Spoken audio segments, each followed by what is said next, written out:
మీ ఎలాంటి వ్యాపార ప్రకటనలకైనా వెంటనే మా ఛానల్ సంప్రదించండి. అందరికీ నమస్కారం. నేను శిరీష. ప్రస్తుతం మనతో పాటు ఉన్నారు ప్రముఖ ఆధ్యాత్మికవేత్త జ్యోతిష్య పండితులు శేషగిరిరావు గారు. గురుగారితో మాట్లాడదాం. నమస్కారం గురుగారు. గురుగారు, విశేషంగా మరి మే మాసంలో ద్వాదశ రాశులైన మేషరాశి వారికి ఎలా ఉండబోతుంది అంటారు? ఎలాంటి జాగ్రత్తలు తీసుకోవచ్చు అంటారు? ఈ మాసంలో గ్రహ గోచరం ఎలా ఉంటుందంటారు వీరికి? తప్పకుండా మే నెలలో అయితే కనుక మేషరాశి వాళ్ళు కొద్దిగా ఆరోగ్య విషయంలో శ్రద్ధ వహించాల్సి ఉంటుంది. ఇతరత్ర చెప్పుకోదగిన సమస్యలు అయితే కనుక చాలా తక్కువగానే ఉండటం అనేది అయితే కనుక ఉంటుంది. అయితే ప్రస్తుతం ఈ నెలలోకి వచ్చేప్పటికి మే 11వ తారీఖు నుంచి మనకి సచేతంలోకి కుజుడు రావటం అనేది ఉన్నప్పటికీ కూడా కుజుడితో కలిసి బుధుడు అంటే రోగాధిపతి ఆయనే అనమాట. సో అందుకని మేష రాశి వాళ్ళు ఎవరైతే ఉంటారో ఖచ్చితంగా ఆరోగ్య విషయంలో ఖచ్చితంగా జాగ్రత్త వహించడం అనేది అవసరం. ముఖ్యంగా ఈ శిరస్సుకి సంబంధించినవి కానీ లేదా తరచు తలనొప్పి అది రావటం కానీ కంటికి సంబంధించినవి కానీ కొంతవరకు అనారోగ్యాలు ఎక్కువగా వచ్చే సూచనలు అయితే ఉన్నాయి. ఇక ఇతరత్ర కనుక చూసుకున్నట్టయితే కనుక ఆరోగ్యం ఒకటి కొద్దిగా జాగ్రత్తగా ఉంటే మిగతా విషయాలన్నీ కూడా ఎక్కువ శాతం మంచిగానే ఉంటాయి. అంటే ఉద్యోగాలు తీసుకున్నాం అనుకోండి, ఆ ఉద్యోగాల్లో ఆశించినంత అభివృద్ధి కలగటం అనేది అయితే మార్పులు ఉంటాయి. ఎందుకంటే ఉద్యోగాధిపతి కూడా బుధుడయ్యి కుజుడితో కలుస్తాడు కాబట్టి ఇప్పటిదాకా మీరు చేస్తున్న ఏవైతే ఉద్యోగాలు ఉంటాయో ఆ ఉద్యోగాల్లో వాళ్ళు ఆ ఉద్యోగాన్ని వదిలేసి ఇంకో ఉద్యోగంకి మారటం, లేదా ఉన్న చోటే వీళ్ళకి ఏదైనా అదే చోట ఉంటే కనుక వేరే చోటుకి మార్చడం. సో మార్పు అనేది ఉంటుంది, కానీ బెంగపడాల్సిన అవసరం లేదు. అమ్మో ఈ మార్పు వల్ల నాకేమో తర్వాత చెడు జరుగుతుందేమో, అసలు ఇప్పుడు ఈ మార్పుని మనం అంగీకరించవచ్చు అంగీకరించకూడదు, యాక్సెప్ట్ చేస్తే ఎటువంటి ఏమైనా ఇబ్బందులు కలుగుతాయేమో, అలాంటి ప్రమాదం అవసరంలా. బట్ మార్పు అనేది అయితే మాత్రం కొద్దిగా వస్తుంది వాంటెడ్లీ, లేదా మనకు రావాల్సినట్టుగానే రావటం అనేది. కానీ ఓకే, భయపడాల్సిన అవసరం అయితే లేదు. తర్వాత ఎవరైతే మేషరాశికి సంబంధించిన విద్యార్థులు ఉంటారో వాళ్ళకి, అంటే ఇప్పుడు ప్రస్తుతం అయితే కనుక మనకి ఏం నడుస్తున్న రాశుల్లో మేషరాశి కూడా ఒకటి.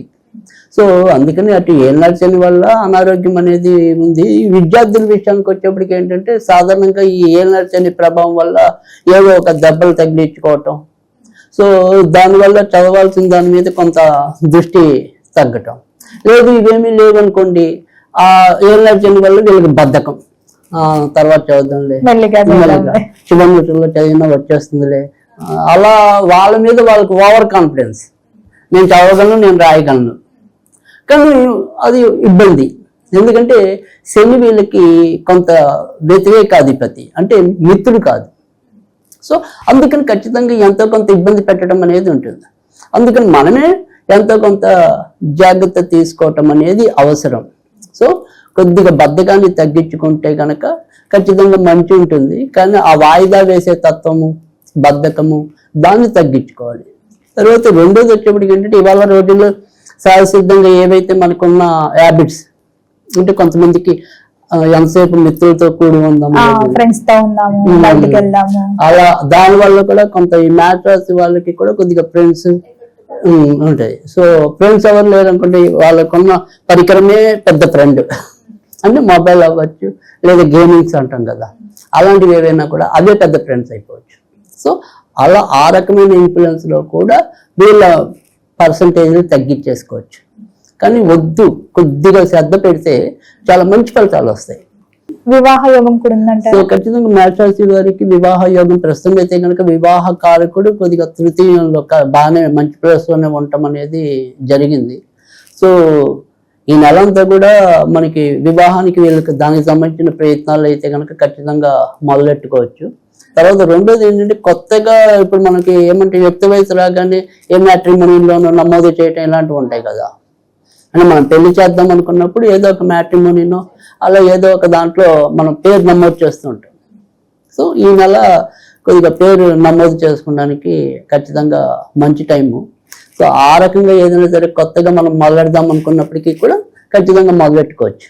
సో అందుకని పెళ్లికి రెండు విషయాలు, అంటే కొత్తగా నమోదు చేసే వాళ్ళకి మంచిదే, ఇప్పటికే ప్రయత్నాలు చేస్తున్న వాళ్ళకి కూడా ముందుకెళ్ళడం అనేది ఉంది. ఎందుకంటే రాబోయే 2-3 నెలలు కూడా ఖచ్చితంగా మేషరాశి వాళ్ళకి వివాహ పరంగా అనుకూలమే. సో అందుకని ప్రయత్న లోపం అవసరం లేదు, చక్కగా ముందుకెళ్ళచ్చు. గురుగారు అలాగే ఎవరైనా మేషరాశి వాళ్ళు పెట్టుబడులు పెడదాము, కొత్తగా ఏదైనా వ్యాపారం స్టార్ట్ చేద్దాం అనుకుంటారు కదా, మరి ఈ మాసంలో వీరికి కలిసి వస్తుందా, చెయ్యొచ్చు అంటారా, ఆగమంటారా? అంటే ఇక్కడ మనం ఏదైనా సరే పెద్దగా వ్యతిరేకత అనేది ఏం కాదు, కానీ ప్రస్తుతం ఏళ్ళర్చన అనేది ఉంటుంది, ఇప్పుడిప్పుడే అవ్వదు ఏళ్ళర్చన అనేది. అందుకని భారీ పెట్టుబడులతో వెళ్ళడానికి మాత్రం మంచిది కాదు. సో అంచెలంచెలుగా పెట్టుబడులు పెట్టుకుంటూ ముందుకెళ్ళచ్చు. తర్వాత రెండోది వచ్చేప్పటికి ఏంటంటే దీర్ఘకాలిక పెట్టుబడులు కూడా మంచిదే. అంటే ఏమి షేర్ మార్కెట్లో అయినా కూడా షార్ట్ టర్మ్ కాకుండా లాంగ్ టర్మ్ మీద వాటి మీద ఇన్వెస్ట్ చేస్తే ఖచ్చితంగా లాభం అనేది ఉంటుంది. ఎందుకంటే ఇక్కడ ఏం నడిచిన వల్ల ఏమవుతుందంటే మనం పాస్ట్ అనేది ఉండదు, సో ఎంతో కొంత నిలుపుదల అనేది ఉంటుంది. సో అందుకని దైనందిక వాటి మీద కొద్దిగా ఎక్కువ పెట్టుబడి పెట్టుకోవచ్చు. అంటే దైనందిక వస్తువులు అంటే ఇప్పుడు పాలు, నీళ్లు, తిండికి క్యాటరింగ్, ఇలాంటి వ్యాపారాలు చేద్దాం అనుకున్న వాళ్ళైతే ఇంకొద్దిగా స్పీడ్ పెంచుకోవచ్చు. బట్ మిగతా వ్యాపారాలు ఏమైనా సరే కొద్దిగా మందంగా స్టార్ట్ అయ్యి నెమ్మదిగా పుంజుకోవటం అనేది ఉంటుంది. సో అందుకని బాగా భారీ విస్తృతంగా వద్దు, బట్ అంచెలంచెలుగా వెళ్ళచ్చు, ఖచ్చితంగా ఇబ్బంది లేదు. కొత్తవి పెట్టాలంటే ఈ మాత్రం జాగ్రత్త తీసుకుంటే నో ప్రాబ్లం. మరి ఆర్థిక పరంగా ఎలా ఉంటుందంటారు ఈ మాసంలో? అంటే ఆర్థికంగా కూడా ఈ నెల అంత ఇబ్బంది లేదు, కానీ ఖర్చులు అనేది ముఖ్యంగా ఇటు ఆరోగ్య రూపేణ అవ్వడానికి, తర్వాత ఇంట్లో ఏదైనా శుభకార్యాల కోసం ఏదైనా ఉంటే కనుక శుభకార్యాలు ఇందాక మనం చెప్పుకున్న పెళ్లిళ్ళవి కూడా ఒకసారి కుదరచ్చు. అందుకని ఏదైనా సరే కొన్ని ఖర్చుతో కూడిన మంచి జరగడానికి కూడా ఈ నెల ఉంటుంది. బట్ ఆదాయానికి ఇబ్బంది లేదు. సో ఒకసారి మనకి ఆ ఆసుపత్రిలో రీత్యా ఖర్చు అయ్యేది ఉండొచ్చు, లేదా ఇంట్లో మనం ఏదైనా సరే కొత్త వస్తువులు తీసుకోవటం, కొనుక్కోవటం, లేదా పిల్లలు పెళ్ళిళ్ళు చేయటం, శుభకార్యాలు, సో వాటి రూపేణ కూడా కొంత ఖర్చు పెరగటం అనేది అయితే కనుక ఖచ్చితంగా ఈ నెలలో ఉంటుంది. మరి కుటుంబ వాతావరణం ఎలా ఉంటుందంటారు? కుటుంబ వాతావరణంలో వచ్చే ఇబ్బంది ఏంటంటే భార్యాభర్తల అనురాగ విషయంలో పెద్దగా హెచ్చు తగ్గులు ఏమి ఉండవు. సో తాత్కాలికంగా ఏమైనా సరే చిన్న వైరుధ్యాలు వచ్చినప్పటికీ కూడా మళ్ళీ ఏకతాటి మీదకి రాగలగటం అనేది అయితే ఉంటుంది. సో సాధారణంగా మేష రాశి వాళ్ళకి, ముఖ్యంగా భరణి నక్షత్రం వారికి కొద్దిగా కోపం మరింత ఎక్కువ ఉంటుంది. అంటే అశ్విని, భరణి, కృత్తిక కలిపితే మేష రాశి అవుతుంది. ఈ మేష రాశిలో ఉన్న 3 నక్షత్రాల్లో భరణికి ఇంకొద్దిగా ఎక్కువ కోపం ఉంటుంది, అశ్వినికి ఇంకా నెక్స్ట్ లెవెల్, కృత్తిక కొద్దిగా పర్వాలేదు, సో బాగా ఎక్కువైతే భరణి.